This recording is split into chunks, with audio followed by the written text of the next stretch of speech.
All right, well, good afternoon. My name is Eric Madison, and I am the Executive Director for the National Capital Trolley Museum located in Colesville, Maryland. The museum has been around since 1969. We're a nonprofit organization, and our mission is to interpret the history of electric and interurban railways in the National Capital Region. I'd like to thank Valerie and Meg for inviting me over this afternoon to talk about the Route 82 streetcar. So I'm very excited to kind of introduce this topic. If you've never heard about it, a little bit of the history of the line and how it came to be. So what I'm going to do is I put together a brief presentation to talk a little bit about the line, and so hopefully you enjoy it. So the history of the line goes back to the early beginnings. So I'm going to really kind of touch on a few of the main topics. So the early beginnings of streetcars in Washington, then the consolidation of how the Route 82 streetcar line came to be constructed and built. Then next, a little bit about the characteristics of what was referred to originally as the Maryland line, and then the Route 82 as it in its latest iteration, and then kind of what happened towards the end of streetcar service and the end of the line for streetcars in Washington. So early beginnings, streetcars in Washington began in 1862 during the Civil War. At that time, the population of the city was expanding. So if you look at the census between 1860 and 1870, the population almost doubled, with about 75,000 residents in 1860 to about 131,000 by 1870. At that time, public transportation in Washington primarily consisted of omnibuses, which were essentially stagecoaches that used to operate along fixed routes to hotels and train stations. So it was a very inadequate mode of operation and transportation for the city.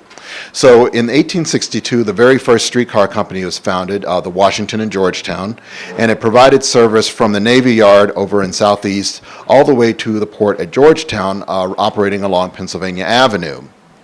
And so for the first 20 years or so, streetcars in Washington were primarily operated by horses and mules. So it was a very slow moving operation.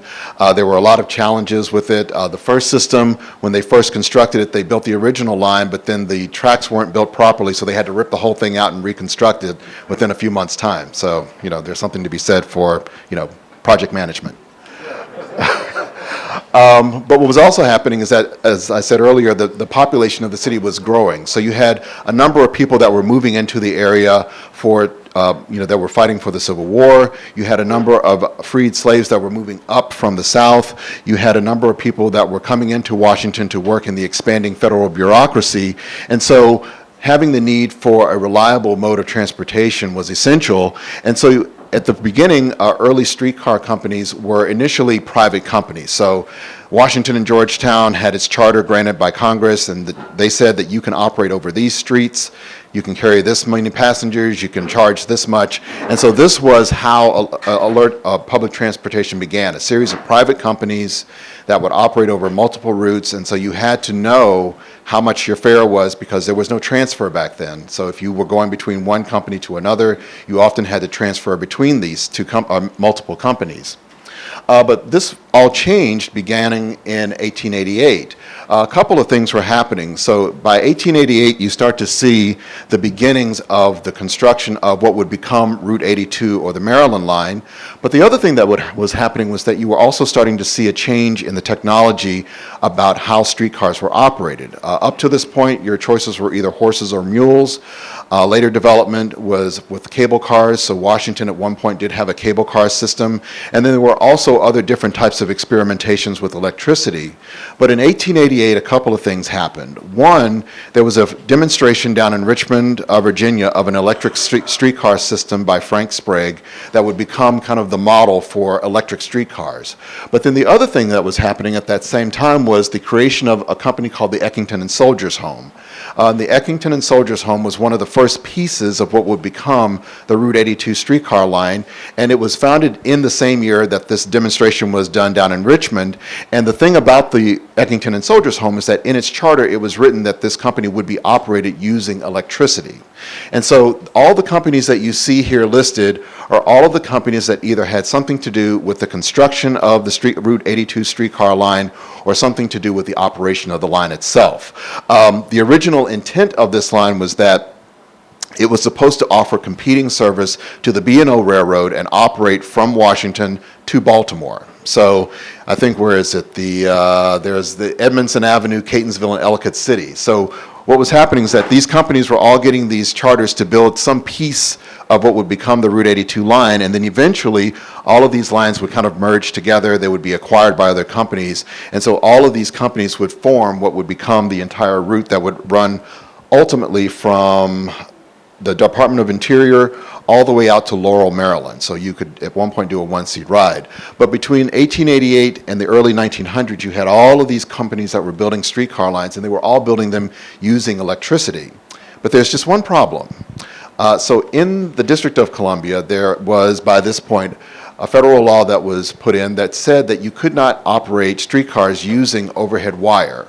So one little piece of this characteristic about that made Washington streetcars so unique is that they could operate using electricity, but once they operated to a certain point within the District of Columbia, they had to switch from an overhead wire to what would refer to as underground conduit. So it was just this underground infrastructure that was built that would carry the electrical power source underneath the street, and the streetcars could use an electric shoe to collect this. So this made this a bit of a challenge, and so when you look at photographs of streetcars, particularly when they're in the District of Columbia, when they're downtown, if you look closely, you'll notice that the poles are actually down.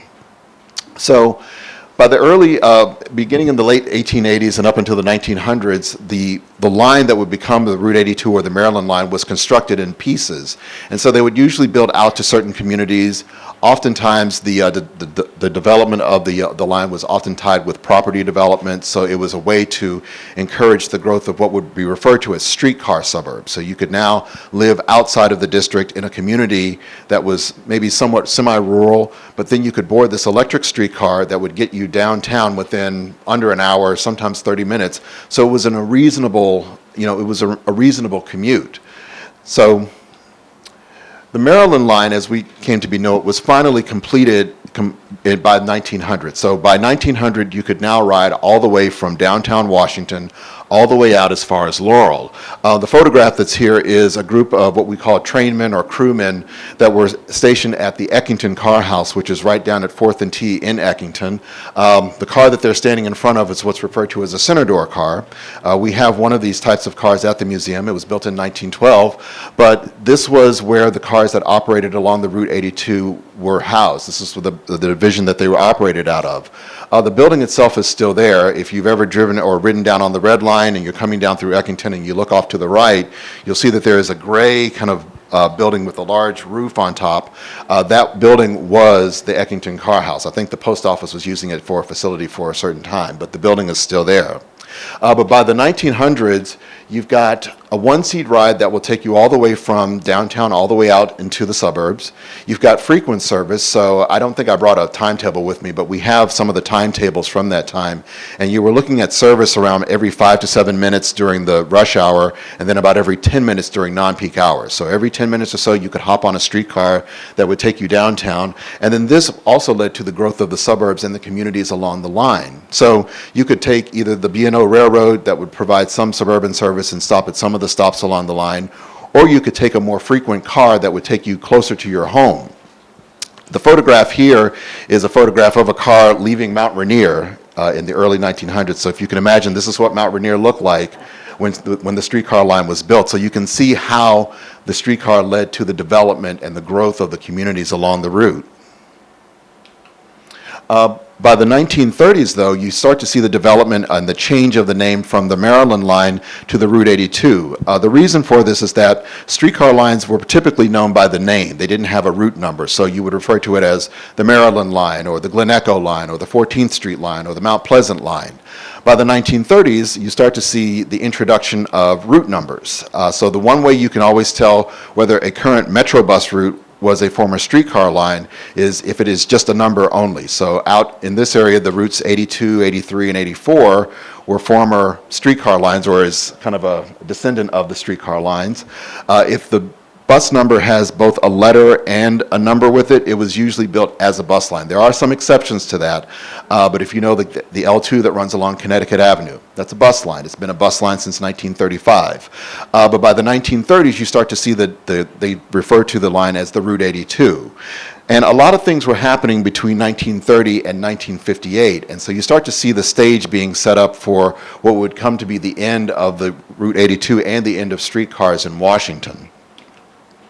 One of the major technical innovations at that time was the arrival of the PCC car. So if anybody remembers riding the Route 82 in the 40s and 50s and 50s, this was likely the type of car that you would have ridden on. This was a car that was developed by a group of transit presidents. PCC stands for President's Conference Committee. This was the group of electric railway presidents that came together to put forth the money and the research that would lead to the development of this type of car. Washington had 489 of these types of cars. These types of cars were introduced on the Route 82 beginning in the 1940s with the completion of the loops at Mount Rainier, Riverdale, and then Branchville. And they were known to be very fast, very quiet, very speedy. We have a couple of these examples out at the museum as well, so if you ever want to come out on DC Transit Day, you're more than welcome to come.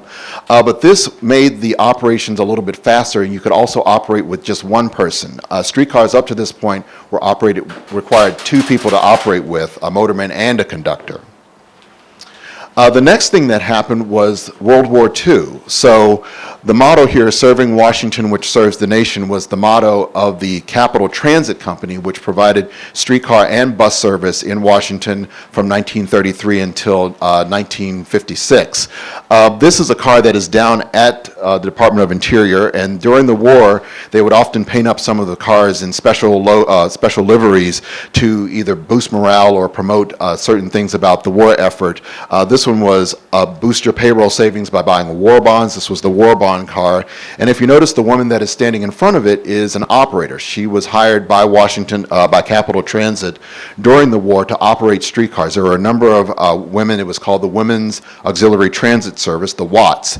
But what this did is now you've got another population boom going on in Washington. So for the same reason that people were coming to Washington during the Civil War, you've got a growing bureaucracy, you've got a number of people that are coming into the city to fight, either fight the war or work in the military industrial complex.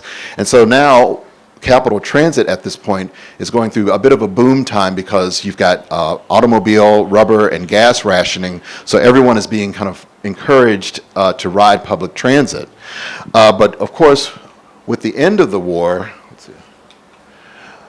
at the post-war period, one of the challenges of Capital Transit was also on retaining ridership.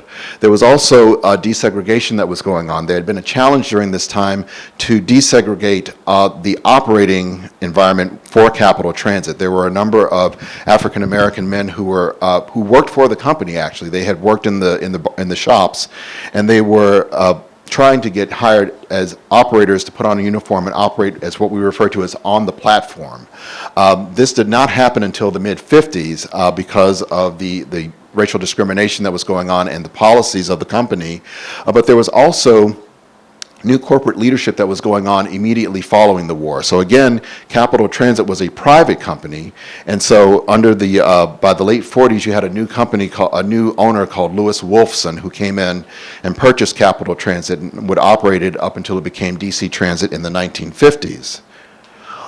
What was happening on the Route 82 line, though, was that some of these challenges were coming into play because now, by the mid-late 50s, you have a growing suburb you have suburbs that are continuing to grow, but instead of growing along streetcar lines, now they're starting to grow along newly designed highways and freeways that are operating out of the city. So transit is no longer the kind of the driver of development. It's now the private automobile, and it's also the highway industry.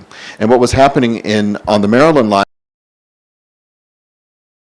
is freeways in the Washington, D.C. area. There's the Beltway that was constructed, but there were also a number of inner beltways that were proposed to be built either right immediately around downtown Washington. There were freeways that were designed to be coming out the northwestern leg and the central leg. And so all of these were going to cut across the existing streetcar and transit routes. And so what was happening was also that the population of the city of Washington was starting to decline after the war. So I think 1950 was the high water mark, and then beginning in the 1950s and going through the 60s and 70s, the population of the city of Washington was starting to decline. Well, transit ridership relies heavily on, people riding primarily during rush hours. And so with ridership starting to decline, operating costs were starting to go up. And so in the late 50s, you start to have a number of labor disputes amongst the transit workers who were asking for higher wages. And so it started to make the operation of the transit system, particularly streetcars, more expensive. In 1958, the announcement was made that they were going to discontinue the Route 80 and Route 82 lines. And I think I brought in some of things from our archives in the back. If you haven't had a chance to look at it, there is one board that has it's an actual discontinuance notice of the Route 80 and 82 beginning in 1958. So this is what would have been posted in the streetcars and buses to announce the conversion over to buses.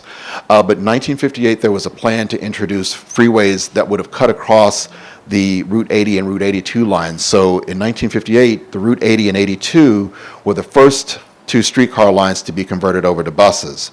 There would be more conversions in 1960, in 1961, and then the final two lines closed on January 28th of 1962, which was the 14th Street line and the Florida Avenue U Street line. All of these things were coming into play, and so so you start seeing across the country, but also in Washington, that streetcars were just seen as more obsolete. They were seen as causing traffic, and so we always argue, well, ever since we got rid of streetcars, we've never had a traffic jam ever since. But the prevailing attitude at the time was that buses were more flexible. People wanted to ride on buses, because the other thing about streetcars is that they weren't air conditioned. There was only one air conditioned streetcar at the time, but the new buses that were coming on at that time were air conditioned. So it was really trying to make a way to make buses seem more appealing to the public. But when doing the research on this, what I was also finding was that this wasn't always the assumption amongst the communities that were served by streetcars. Being able to walk down to your corner and get on a streetcar that would take you all the way into downtown Washington was really a huge benefit. And so when they were announcing bus conversions, you will see a lot of community organizations that would meet and issue petitions and try to do everything that they could to keep their streetcar service. Unfortunately, they weren't successful, but this is part of the reason why our museum exists, is because we started to see this going on, and we wanted to start to preserve this sort of thing. But the line closed in 1958, and it was kind of the harbinger of what was to come. And I think at that time, people didn't think that streetcars would ever go, but they finally did, unfortunately. So that just concludes my presentation. I didn't want to take too much of your time, but I just wanted to introduce the topic. If you get a chance, take a look at some of the photographs and things at the back of the table. Again, my name is Eric Madison, and I'm happy to be here, and thank you for inviting me.